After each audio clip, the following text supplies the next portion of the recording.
All right, let's start the show. Um, I've watched myself on the webcast. I start every week with very, very professional. Today, I am very, very happy to have back with us. Mark Barabak is back.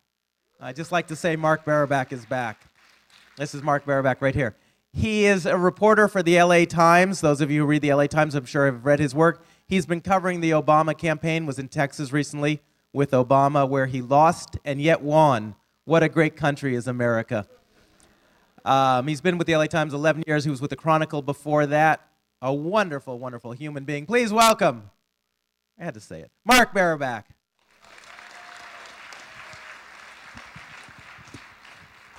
Thanks. Thank you. Thank you all for coming, for having me back. As the professor said, I've done this before. I didn't come with any sort of prepared remarks, any sort of notes, any sort of anything. He asked me to tell some stories and then answer questions. But what I'd like to do is answer questions which inevitably lead to stories. Just a small point of clarification, as they say. I was most recently with Senator Obama. I've been covering the whole campaign. I've been covering this campaign. I actually made my first trip related to covering the 2008 presidential campaign in August of 2007. August of 2007, I'm sorry, August of 2005, which gives you an idea how long this has been going on. I went to Iowa with a guy named Evan Bayh, who you may or may not have heard of, the senator from Indiana who was going to run and then didn't do so. Just by way of the briefest sort of background, I've been a reporter for almost 30 years. I've spent most of that time covering politics. This is actually my 8th presidential campaign. So I can talk about this campaign. I can talk about campaigns prior. I gather this is a poli-sci class. I don't know how much time you're spending on presidential politics versus others. But like I said, I'll answer any questions to the best of my ability, as they say. The one thing I cannot answer, and I will not answer because I cannot answer, is who's going to win in November. We can talk about sort of the lay of the land and how it looks.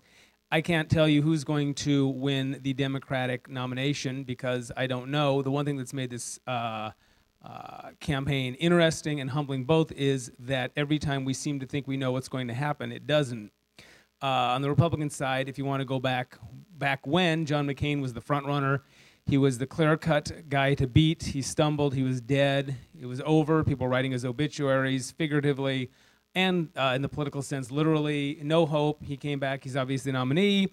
Everyone thought, well, of course, the Republicans are going to be fighting to the death. They can't rally around any one candidate. No one likes any of these guys who are running, and the Democrats are going to wrap it up very quickly. Probably Hillary Clinton will be the nominee by, maybe January 8th, or if it's really pushing it, February 5th, and then the Republicans would fight all the way to their conventions. Well, obviously, we were wrong about that. Hillary Clinton, as I said, was the prohibitive front runner. Everyone took it for granted she was going to win for sure, wrap it up really, really quickly. That didn't happen. We all thought that after she lost Iowa, finished 3rd in Iowa, she'd lose in New Hampshire. Even her people, that shows you how wrong everyone is. Even her strategists, even the people in the Clinton campaign that day were privately saying we're going to lose. Well, she didn't. She won New Hampshire. So we figured it would go on. It would be wrapped up on Super Tuesday. That didn't happen. So as I said, a lot of uncertainty. It keeps it interesting. It keeps it humbling. And for those reasons, I will not try and tell you anything definitive, but I'll give you my best approximation of what I think is going on out there. So no one ever wants to ask the first question, so I will let the professor ask the first question. Why what? Oh, why?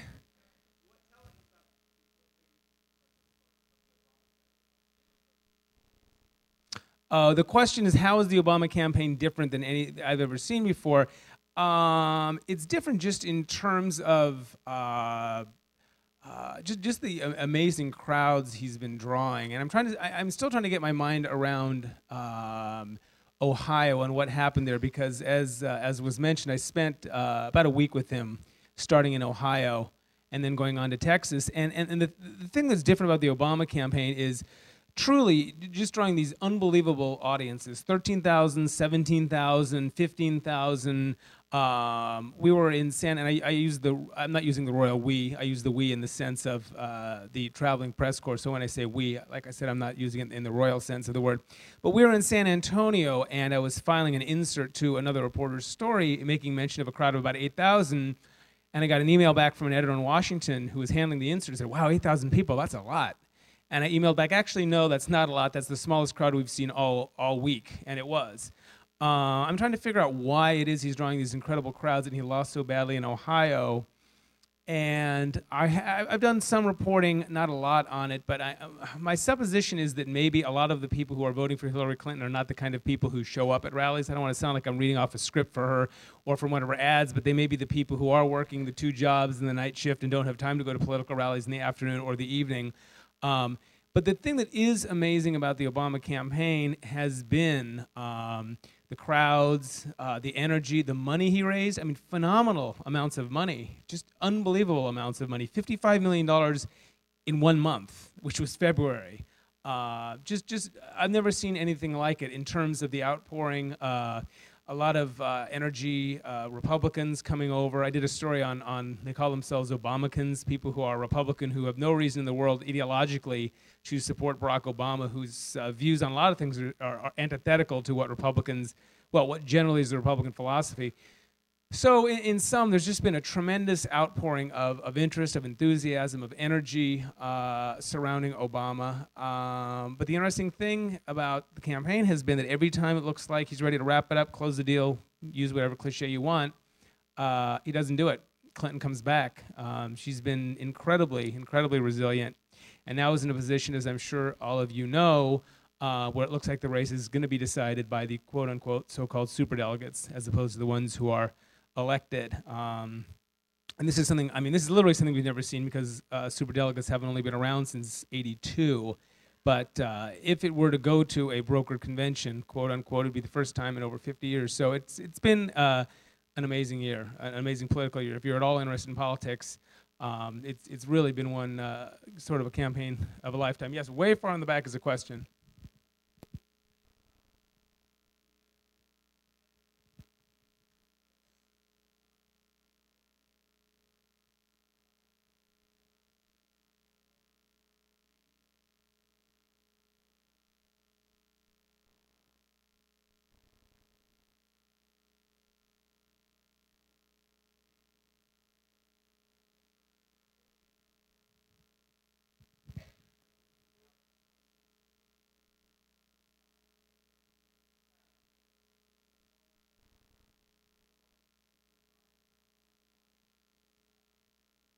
Yeah, I'll sum it up. Basically, the question is, has the media, which seemed to a lot of people to have been defanged or have defanged itself during the Bush years,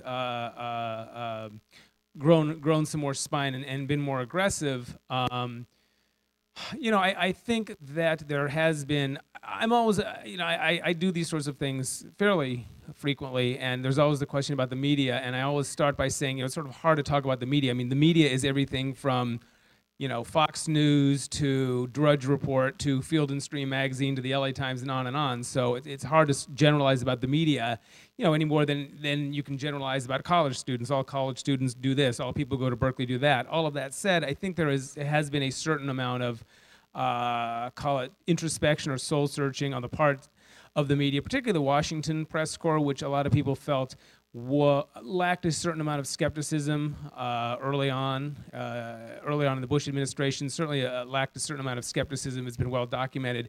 The New York Times in particular in the lead up to war with Iraq. So I think there has been some of that soul searching going on. The Clinton people will tell you that the media has not been aggressive enough going after Barack Obama. I'm sure a lot of you have seen the whole Saturday Night Live, several of them now, skits about the media and its supposed infatuation with Barack Obama. We can talk about that. I can tell you, having done this for a long time, as I said, every campaign always feels that you're being too tough on them and not tough enough on their opponents. So that's nothing really new. Do I think Obama has gotten a free ride? You know, I guess the short answer is no, I don't. I don't. You know, I can tell you, again, it's hard to stand here as a spokesman for the media. I can't talk about what every newspaper has done. I can tell you that I've written several stories early on that I know they didn't like talking about a more sizzle than steak, if you will. You know, I did a story the second day of his announcement tour saying that he said a lot of very eloquent things that were nothing new that anyone, you know, the Democrats had been saying for the past 30 years. He was just saying them more eloquently. So, we've written stories, I've written stories. We, in the sense the LA Times has written stories involving this Tony Rezko, an associate now on trial on corruption charges in Illinois. We've written about that. The New York Times did a very hard-hitting story about nuclear power. And I would point you toward an analysis the public editor of the New York Times did. I think it ran either last Sunday or 2 Sundays ago, where he went through and did a qualitative analysis of the coverage. And it's necessarily subjective. What is a negative story? What is a positive story? But he found that on the whole, there had been more critical stories of Obama that had run, particularly on the front page of the New York Times, about Obama than about Clinton. So, again, you do this for a number of years, and you have a number of these discussions over and over and over. And what I will say to campaigns, what I will say to consultants, sometimes it's like the course of a baseball season. There's 162 games. Team might win 100 games in a season. That means they're going to lose 62, and they're going to be great some days, they're going to be bad some days, and you can't really judge a team on one game any more than you can judge the news coverage one day. There are going to be articles that McCain's not going to like one day. There's going to be articles the next day that Obama's not going to like. So what I always say is you need to judge the coverage in its totality, from the beginning of the campaign to the end. Don't isolate it to a single story or a single day's coverage. And to go back to your original question, in the main, I think that for the most part, the coverage has been fair, and that Obama has not gotten an easier ride or a free pass. Yes.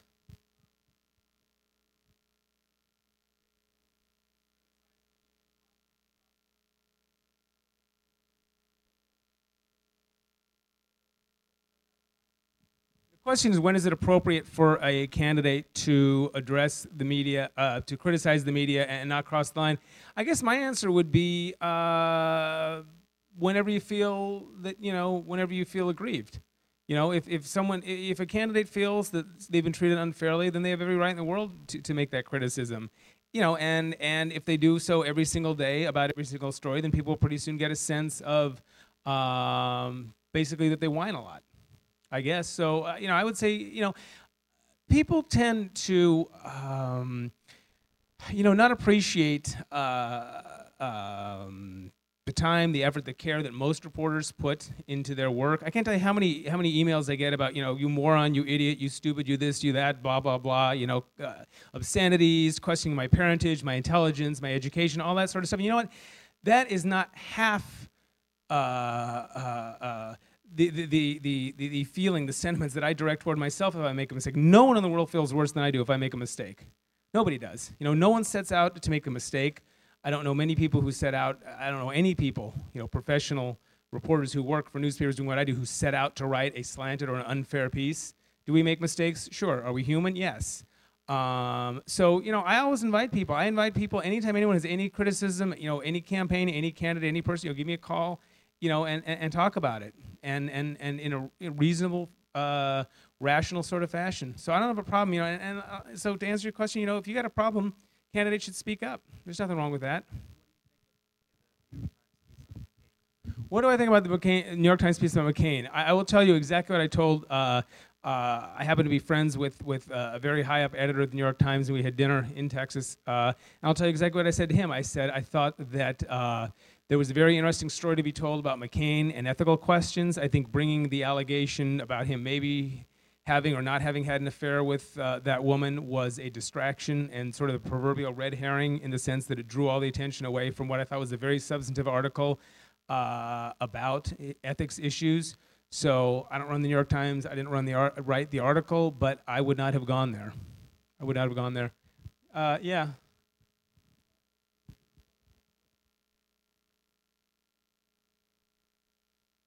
If it goes to a broker convention, would we see a repeat of 1968? The answer is probably, but I don't think it's going to come to that. I would be amazed. And again, huge asterisk next to everything, because every time we think something's not going to happen, it does. I would be very, very, very surprised if it went to a broker convention for the very reason that you talk about. I think there would be a lot of unhappy people. I think there would be a lot of outrage. I think there would be a lot of people who felt disenfranchised. I think it would hurt the Democrats this year the way it hurt them in 1968 and beyond. I think memories of 1968 hurt the Democratic Party for a long time afterward. So I think for all those reasons, I don't think they'll let it go to that point. Sure. In 1968, what happened? There were literally riots in the streets. It was later deemed to be a police riot, but there were riots in the streets of Chicago. A huge amount of anger and animosity, and basically people who tuned into the convention on their TV, saw images of rioting and clubbing and cars burning, and it became this symbol and this metaphor, a very powerful one of a Democratic Party that was out of control and condoning this sort of anarchy, and it cost the party. Hubert Humphrey lost a very, very close election to Richard Nixon, and as I said, for years and years, the Democrats were known as the party of, what was it, the three A's: acid, amnesty, and abortion. And that's how they ran against him. That's how Republicans ran against the Democrats. The three A's: the party of amnesty, acid, and abortion, all of which was promoted by those scenes from Chicago. So I think for that reason, the Democrats would do everything they can to avoid brokered convention. Yeah, this gentleman.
What?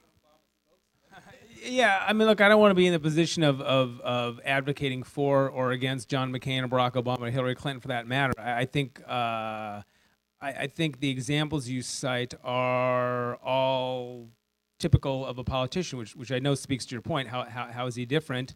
I think sort of the license he takes is no different than the license that McCain or Romney or Hillary or any other candidate who's running.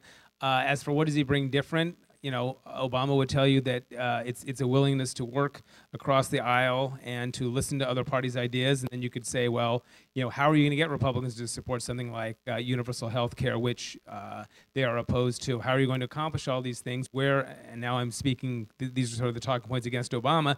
You say that you want to bring together the parties. Well, where have you been in the last couple of years you've been in the Senate? I'll leave it to Obama and his people to defend his positions.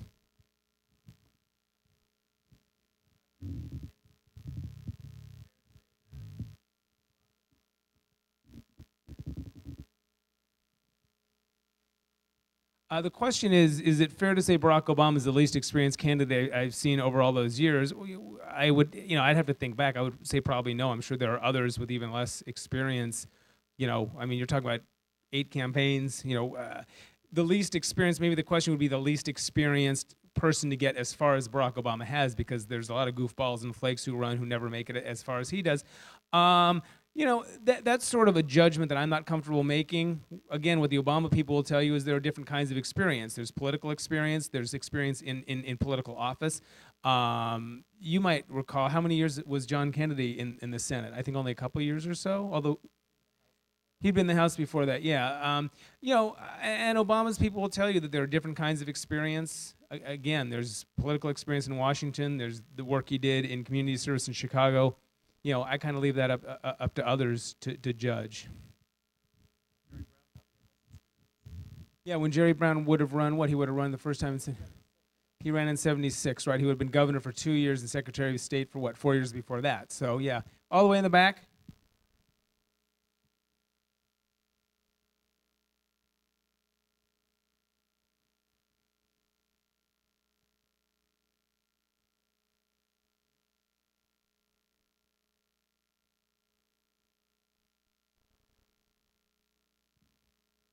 Boy, I wish it would. The question is, with everyone getting it so wrong, she mentioned Chris Matthews and others sort of suggesting that it was over for Clinton.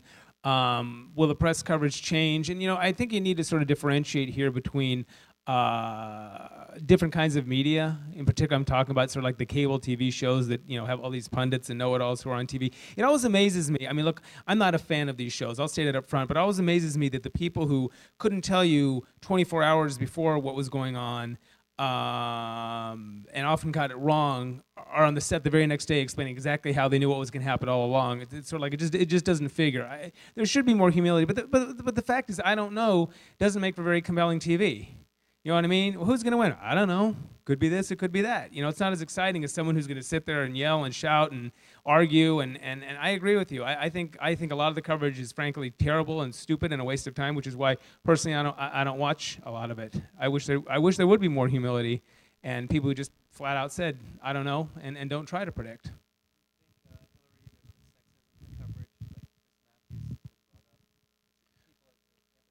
Do I think there's sexism?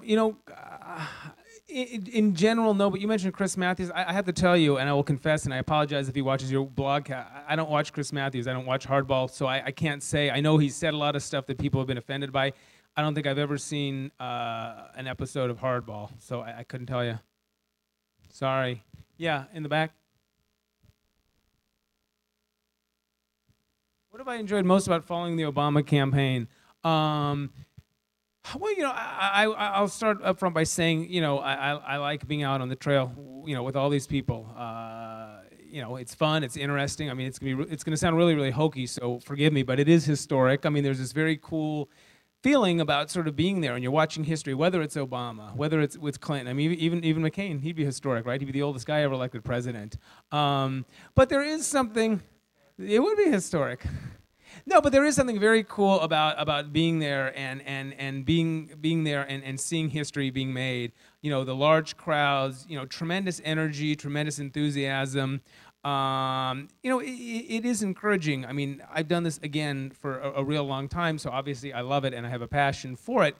What's been really fun about this campaign especially, and some of the credit goes to Obama, but I think some of the credit has to go to Clinton too, and the historic nature of her candidacy, which we tend to overlook, and which her campaign has not been pushing very much in that way. They decided, instead of talking about the historic nature of being the first woman, they sort of went with the experience card. All that said, what's been really exciting about this campaign is the degree to which people seem engaged in it. I have a couple daughters who are 13 and 17, and for the first time in their life, actually care about what I do. I come home, they ask about the campaign, they're interested. I was at an Obama rally we were in San Marcos, Texas, and I called home and I was talking to my 13-year-old and I said, you want to listen to the rally for a little while? So I put the phone down and I picked the phone up about a minute later. I said, you still there? She goes, yeah. And I said, well, you want to listen some more? Sure. I put the phone down, I picked it up about a minute later. I said, you still there? I said, I said, I'm going to just put the phone down. I've got work to do. You just hang up whenever you want. So for 40 minutes, she sat there. I mean, a 13-year-old kid listening to a political rally, and and I picked up the phone. It's like, are you still there? I went to lunch in LA.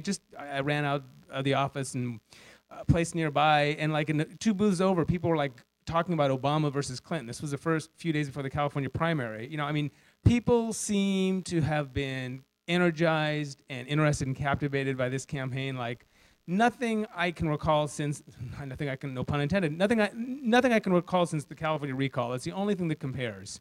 It's the only thing that compares, but people are really, really into this presidential campaign, and to me, that's the most exciting thing. Yeah, right there on the aisle.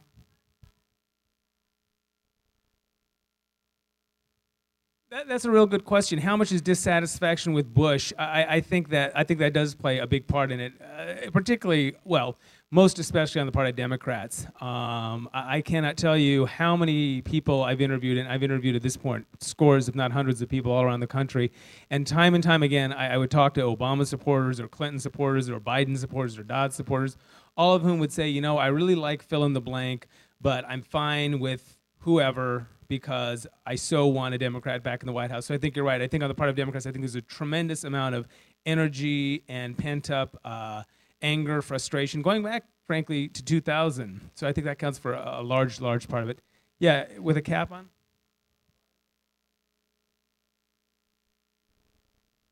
Why is he hesitant to reject Farrakhan's support? I'm not sure I would agree with you. I think he did. I think there was that dance around at the debate about renounce, reject, denounce, and eventually he came around and did say that he both rejected and denounced.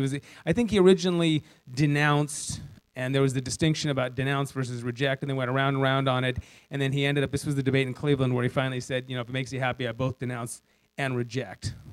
Yeah, here in front. Yeah, that's really interesting. The question is about the increase in the global media, and one of the people I've met this year on the campaign trail is a fellow for the national newspaper, sort of like the New York Times of Italy. And we've become good friends. And he says they just cannot get enough. And I've seen him all over the campaign trail, time and time again. And I talked to him about that.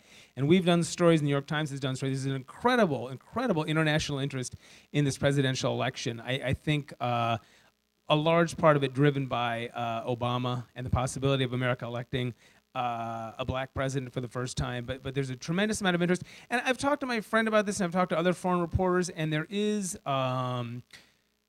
just as Democrats are anxious to see President Bush leave, there are a lot of people around the world who are, shall we say, not fans of President Bush and the Bush administration.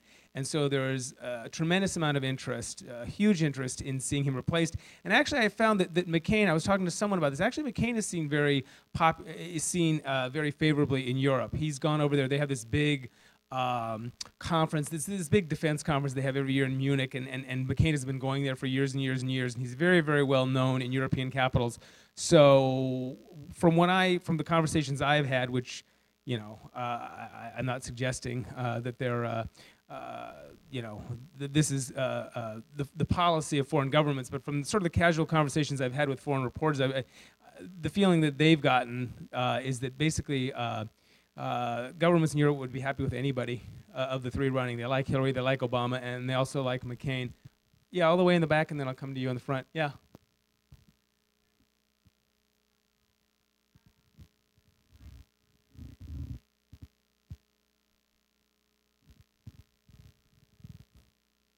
The question is, will Democrats unify behind whoever ends up being the nominee? And I think at the end of the day, they will.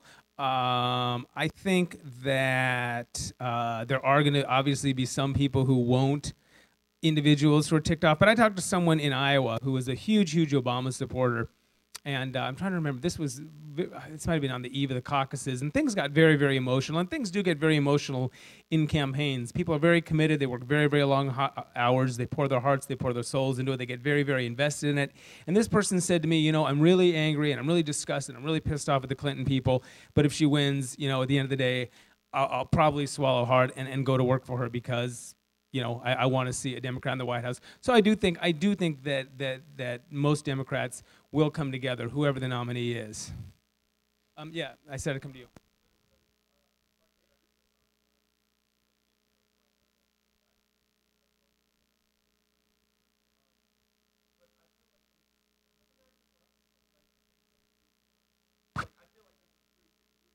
The question is, all the emphasis on black woman, why haven't we talked about age? McCain, as we said, McCain is 71. He will be 72 on, it's interesting, he will be 72 the day after the Democratic convention ends, 2 days before the Republican convention ends, and someone was asking, who's going to make a bigger deal of his 72nd birthday, the Democrats or the Republicans? I think it is an issue, and I think it will become an issue. I think it's an issue. I'm sorry, I think it will become more of an issue. I think people will talk about it. You know, McCain has a history of medical problems. He has promised that he's going to release his medical records. You know, he had skin cancer a few years back. I think it's going to be an issue. I think there hasn't been as much focus on it because, frankly, the main storyline, the main narrative people are focused on right now is the Clinton-Obama campaign. But I think eventually, when it does come down to a choice between the two, I think there is going to be more focus on McCain's age and the question, and woe unto him if he gets sick or if he trips or if he falls, anything like that. I mean, you guys laugh, but in 1996, Bob Dole, who was 73, oldest guy, he might have been the oldest guy ever to run for president, but Dole literally fell off a stage. I mean, he was losing anyway, but you know, that, let me tell you, that did not help. Yeah, with a cap.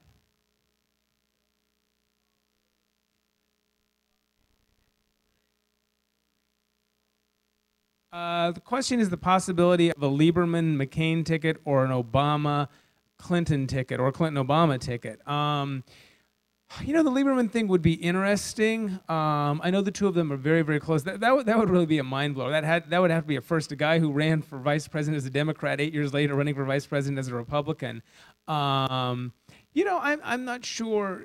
It kind of goes to, there's always the question when you are picking a vice president about how do you approach it? Do you try and win a state?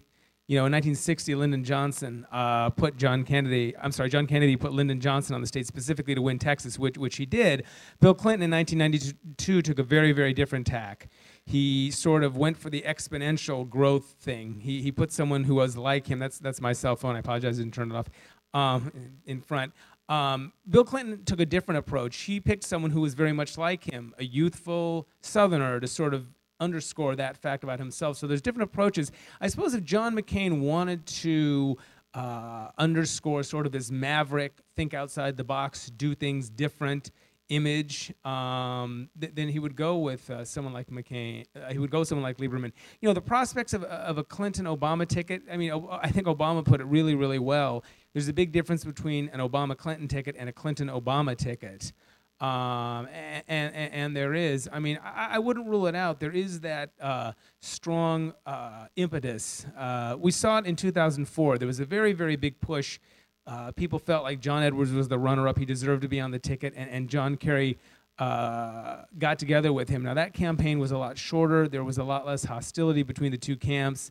That said, you cannot underestimate the disdain, the disregard, which manifested itself later that Lyndon Johnson held for John F. Kennedy. He went on the ticket anyway. So, long way of saying I wouldn't rule it out. I wouldn't rule it out. Yeah, right there in the middle.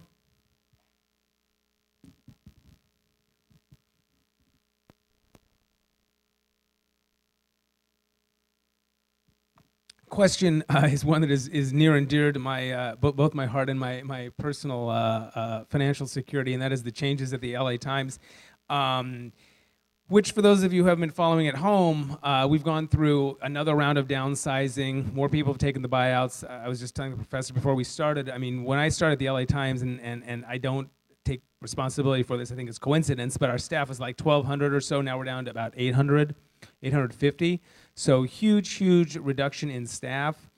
To be honest with you, it can't help but make a difference. I have not seen it yet. I was just saying before I came up here, we were talking, I was saying I'm having the opposite problem. They keep encouraging me. They want me to go out more and go more places and do more stuff. And I'm the one who's saying I don't want to go to Wisconsin. I don't want to go to Wyoming. I think it will have an effect. We've lost a researcher. We're probably gonna go down a reporter or two. It's you're being asked to do more with less. That can't help but stretch things thinner. That said, I have been told, because I've asked, that we do have a commitment to covering this campaign, that we're going to continue to cover it aggressively. I think we had more than any other news organization. I think I would have to sit here and count, but I think we might have had like 16 reporters in Iowa, which was a ton of people. Are we going to send that many to the convention? I don't know. Like I said, you can't help but, when you're cutting people, you can't help but sort of reduce what you're putting out. But I think basically, the basic report is gonna be there, and the commitment is there. And personally, I'm gonna keep going until I go to the airline counter, give my American Express card, it balances. Then I'll take that as a sign that it's time to come home. Yeah.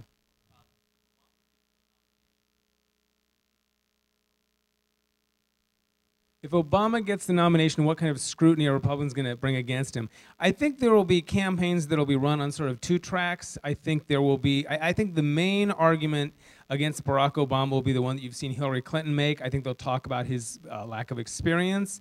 I think they'll call into question his judgment and his preparedness. I think they'll talk about his record, suggesting that he is not as bipartisan as he may suggest. He is very, very liberal. I think all of that will be sort of the above-board stuff. I think whether it's aided and abetted by the Republican Party or not, I think its allies will be, there'll be a lot of whispering campaigns. There'll be questions about his patriotism, like whether he says the Pledge of Allegiance, whether he was, sworn into office with his hand on the Quran, whether he's sort of this Manchurian Muslim candidate. I think you'll hear the words BH or B Hussein Obama a lot. For those of you who don't know, that's his middle name, Barack Hussein Obama. I think you can hear a lot of that sort of stuff. I think there'll be a lot of whispering going on. So again, I think there'll be sort of the above-board differentiation on issues, questions of experience, preparedness, and then I think there'll be sort of the nasty, ugly stuff about his background, about his ethnicity, all that kind of stuff. Hang on, you had a question I want to give someone who hasn't had one, yeah. What would be the lines of attack against Hillary Clinton? I think the lines of attack would be big government liberal, divisive figure, bringing back the years of Clinton scandal to the White House. I mean, in a way, a lot of it has sort of been out there, and we sort of saw it. I'm sure there'll be some other sort of creepy whispering stuff. They'll probably bring up the whole, they'll bring back. I mean, it'll be the Clinton years' greatest hits. It'll be Travelgate. It'll be Whitewater. It will be Monica Lewinsky. It'll be all the years of Clinton scandal dredged all back up, along with the idea that she's this, divisive person who probably, is temperamentally ill-suited to be commander-in-chief. That sort of stuff. Yeah.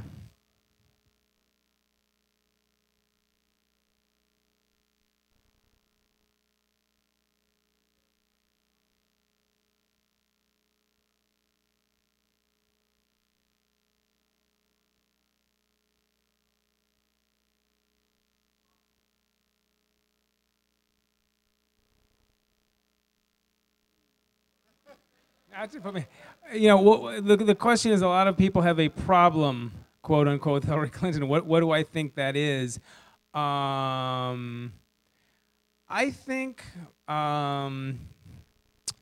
boy, put me on the spot. Let me think about that. I think that there are a certain number of people who don't like women who can be very, very strong and assertive. I think there are people who find that off-putting. Whether it's gender stereotyping or not. I mean, she can be a very assertive, blunt, sometimes acerbic, sometimes sarcastic person, and I think there are people who I mean, we're all grown-ups. I'll put it bluntly. It's the old thing about, a man who's like that is tough, and a woman who's like that is a bitch. And that's just the way it is. There are gender roles, there are gender stereotypes, and well, sorry, or not. But I think there is that gender, and I think that plays into certain gender stereotypes. And there are people who just don't like women who are strong and who are assertive. And I think that's what she labors under. And she is too a very, very partisan figure. I would not dismiss that. She's a very, very partisan figure. And I think that is another reason why Republicans don't like her. Do I think it's peculiarly American? Boy, that's, yeah, and the question is that peculiarly American? That's hard to say. I could wing it. The truth is, I've never lived overseas. I've never covered a foreign election. But you're right. Other countries, how many other countries around the world, from Israel to India to, in South America, on and on, have all elected women leaders? I mean, I don't know. You're the political science professor. You can probably answer that better than me. Is it a peculiarly American thing? He says somewhat yes. Yeah. Yeah.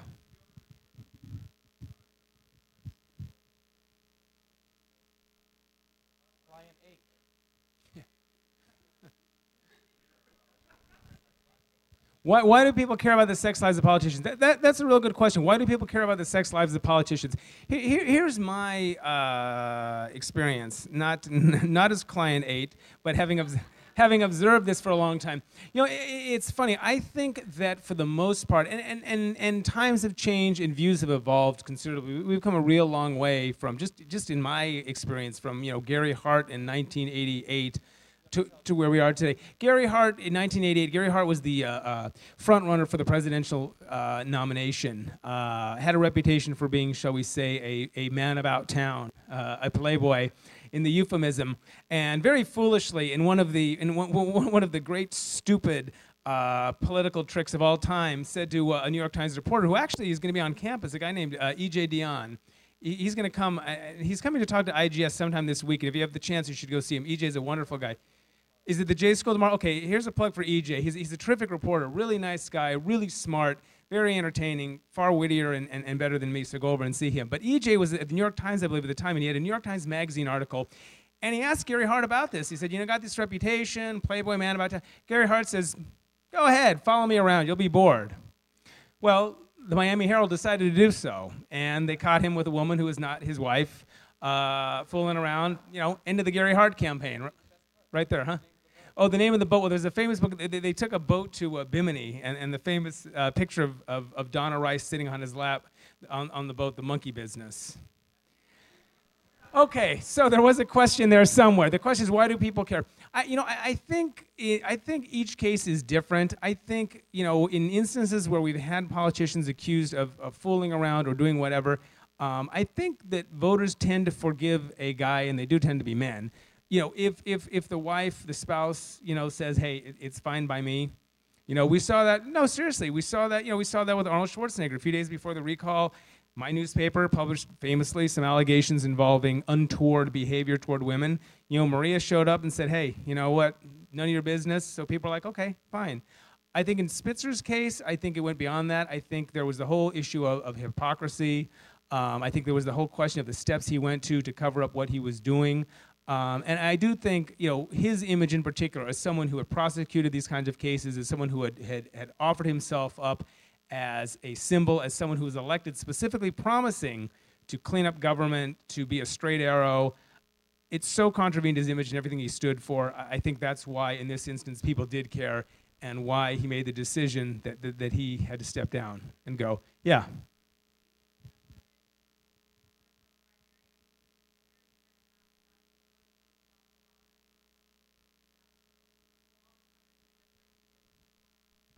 Well, I'm not sure what you mean about coverage being premature, or the question is,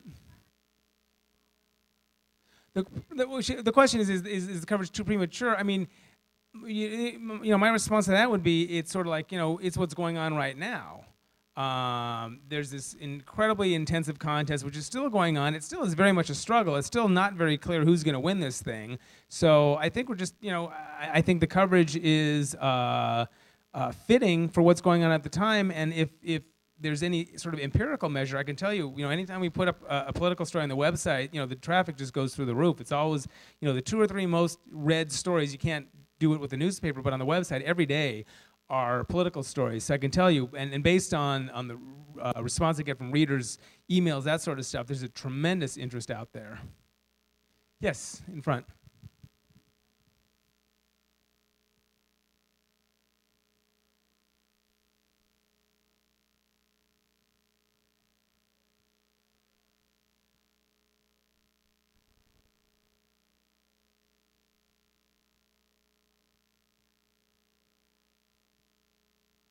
Question is, how much of an impact did things like Hillary's 3 a.m. ad? For those of you who don't recollect or didn't see it, it was an ad. Basically, it's 3 o'clock, the phone rings. Who's going to pick it up? It was basically a knockoff. There's very little. Politics is a lot like Hollywood. There's 1 or 2 ideas, and they've been done over and over and over and over. The red phone ad is an iteration of an ad that, actually, speaking of Gary Hart, the first time Gary Hart ran, pre-Monkey Business in 1984, he was sort of, for a time, the Barack Obama of his day. He was running against a guy named Walter Mondale, who was the vice president, sort of this boring, mashed potato, bland kind of guy. Gary Hart was new ideas, excitement. They ran an ad very similar. They ran it in Ohio, and this one featured a red phone. And there were no kids sleeping in bed, but it was just this ringing red phone, and the argument was the same. When the red phone rings in the White House, who do you want to answer it? Well, that killed Gary Hart. I think to answer your question, I think it did have an impact. I think it did raise doubts about Barack Obama. And the other interesting thing too is, for all the desire on the part of some in the party establishment, I can tell you the candidates, their staffs, a lot of us covering the campaign are all exhausted. For all the sentiment that that people would like this thing to be resolved in some fashion, one way or the other, the voters don't seem to want that. There was a New York Times, there was an ABC Washington Post poll that ran the day before Ohio and Texas. And you'll remember Bill Clinton and others had said, if Hillary Clinton loses Ohio and Texas, it's over, she's done. 3/4, something like 60-some% of the people surveyed said, you know what, she should keep running even if she loses. So it's like the public, to go to your question about news coverage, the public isn't tired of this. They want this thing to keep going. And you'll note every time it looked like it might have been over, I think people in New Hampshire, a lot of them, in fact, I talked to some people, it's always dangerous to draw assumptions from anecdotes, but I had a couple conversations with people who said, you know what, I like Barack Obama, but I'm going to vote for Hillary because I don't want this to be over yet. So I think the ad hurt Barack Obama, but I think there are a lot of people who just want to keep this thing going, who don't want it to be over yet. Speaking of it being over, it is over. Thank you very much.